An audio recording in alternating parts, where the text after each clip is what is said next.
It's mid-April 2015 and I'm just in the top field, just having a panoramic of the Snowdon mountain range. It's a lovely day, it's sunny, it's a bit cool and a bit breezy. The top field now is known as the killing field. We lost one of our ducks the other day, and after a prolonged search found feathers spread and a big patch here, some blood mixed in, and it's the feathers are undoubtedly the duck's feathers, exactly the right colour. It's a shame. Not sure what did it. Could it be foxes or even a bird of prey? We've got a number of buzzards in the area, or even one of our cats, who knows. But we're actually going to cut the reeds down up here so it's not so covered. So that was a bit upsetting, but things are springing back into life now, gradually. The trees which we planted last year, although as we expected some haven't survived, many of them have and are showing, as I say, signs of life now. The natural flag irises that I planted are showing signs of life, and hopefully will flower this year, unlike last year. As you see, our oak and acorn coming back to life gradually.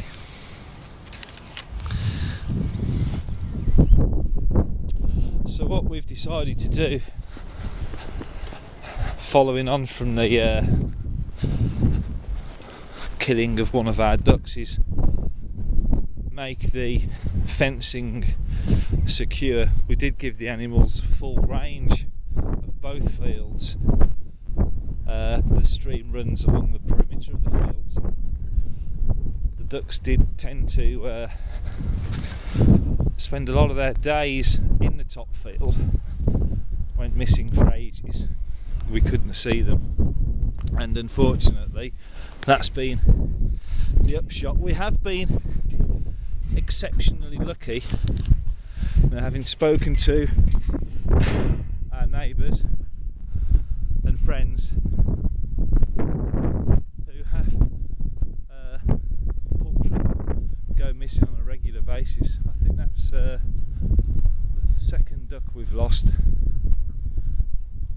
and we've lost two chickens, but that's the first thing that we've lost for maybe 12 months. But foxes, cubs at this time of year. The rest of the ducks seem to be happy. They're all weighing extremely well. The drake's doing his business as well. Hopefully that's not one of the killer cats. Gaia. Hello.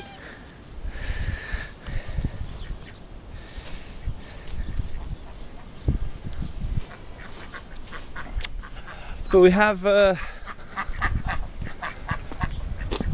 bought some more chickens since the last update.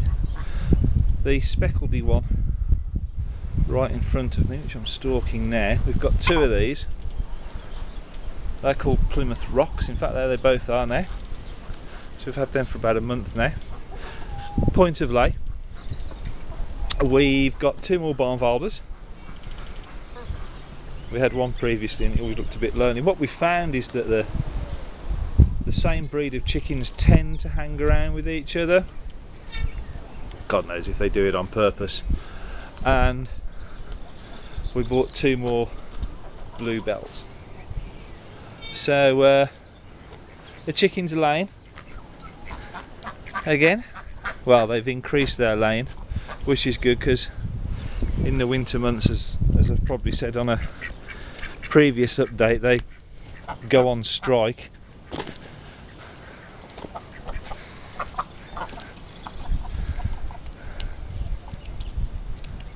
Oh dear.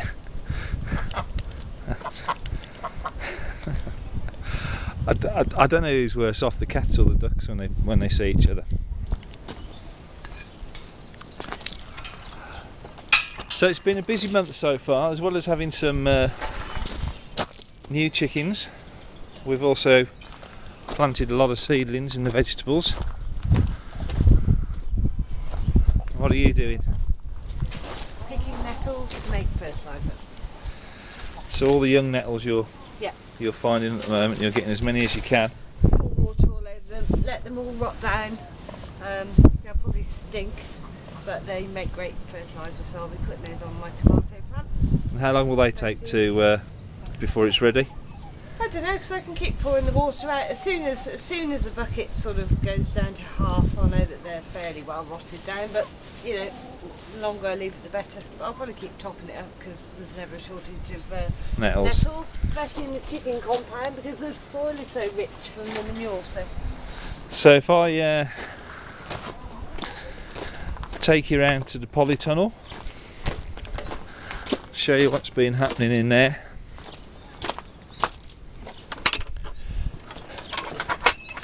We decided to clip the chickens' wings as well, and it's made a big difference. We haven't got to shoo them out the vegetable beds every 5 minutes from scratching and damaging everything and picking up the seeds. So, visibly different since we were in here last. We've decided to plant a lot of flowers as well, and probably go to car boot sales and sell the seedlings off. Maybe make some cakes as well and do it at the same time. But anyway, carrots are coming along nicely. That's the first lot that we've planted there. I think they've been in for around 4, maybe 5 weeks now. And then we've got the second lot, which are just showing signs of life now, which we planted at the beginning of April.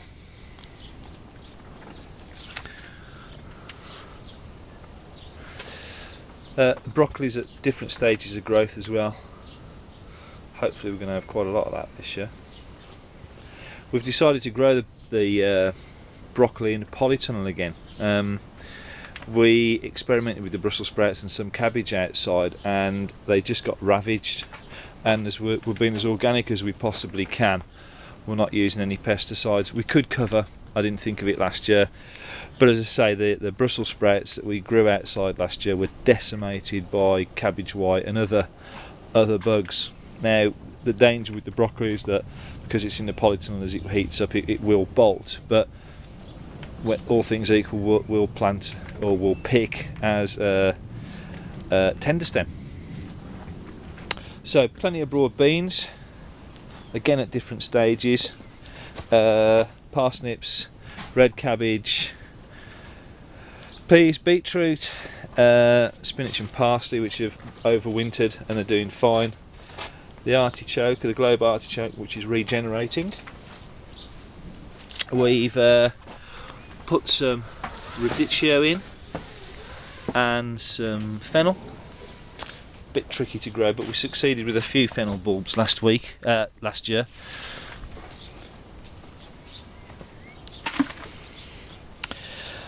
Brussels sprouts, as I say, we're growing them. We're starting them off indoors. Cucumbers, butternut squash. We've been, pretty active while the weather's been good, and not wishing to miss the boat, and also make sure that our planting is staged, so we've always got fresh things out of the polytunnel, out of the garden, to put on our plates. We've just had word that the next lot of pigs have just been born, so we're due to pick those up in around 5 or 6 weeks time. Pure Gloucester Old Spot this time. Raspberries are coming back to life. I need to cane them the apples, which again, don't know what to do about the apples. See how they go this year, but the winds here really do tend to batter them, and they haven't bear any fruit yet. Unlike the William pear, which is again really doing well and standing tall against the winds. So we've taken out our strawberries from here. My experiment failed miserably last year, and we've just put the blueberries in here, and they seem to be faring well.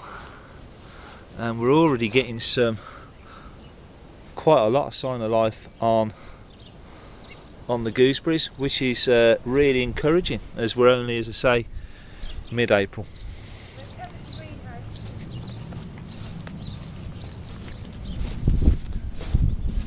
You what?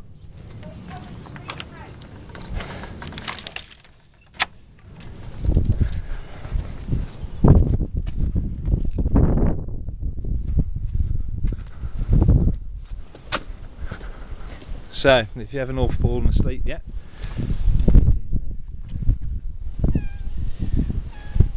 we've taken the herb bed out. We've put the herbs in the green, in the polytunnel.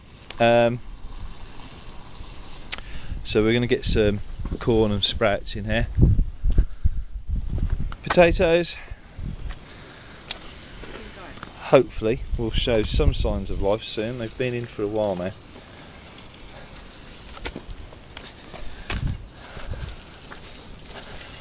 I've had to do a bit of a repair job on the greenhouse because the glass has fallen out, and the everything's, well, it's full of tomatoes. And there's just really the asparagus bed now left to show you, but we're having a bit of concern now. We don't know if it's in the... I mean, although we didn't harvest any asparagus last year,